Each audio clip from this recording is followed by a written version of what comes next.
Nos últimos 20 anos, a gente vive uma situação completamente nova em relação a toda a tradição que a gente tem no âmbito do planejamento e também no âmbito do mundo acadêmico, de se pensar as relações entre o rural e o urbano.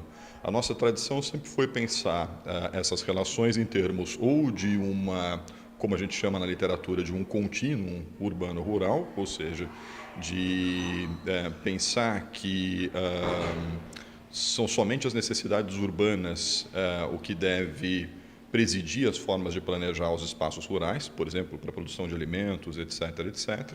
Essa é uma primeira visão, né? Portanto, pensar as relações rural-urbano somente desde um ponto de vista urbano, e a outra é pensar esses dois universos como algo completamente separado, como se o rural fosse o oposto do urbano. O que a gente vê nos últimos 20 ou 30 anos é que esses dois espaços são cada vez mais próximos, tanto em termos dos modos de vida das pessoas, das suas necessidades, mas também dos seus interesses. Não existem áreas rurais que possam funcionar sem relações profícuas com centros urbanos próximos, e da mesma maneira não existe vida nas cidades que possa acontecer sem uma relação interessante com as áreas rurais. Então a gente não tem mais uma situação de êxodo rural como nós tivemos há 30 anos atrás.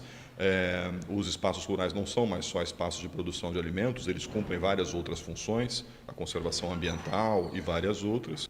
Muito bem. E como essa relação que está mais próxima entre o rural e o urbano pode ser trabalhada, aproveitada, digamos assim, no ambiente acadêmico na pós-graduação?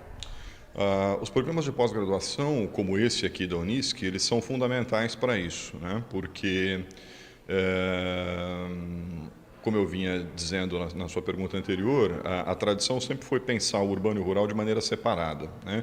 Isso é absolutamente impossível hoje. Na vida das pessoas, os dois espaços já se cruzam o tempo todo.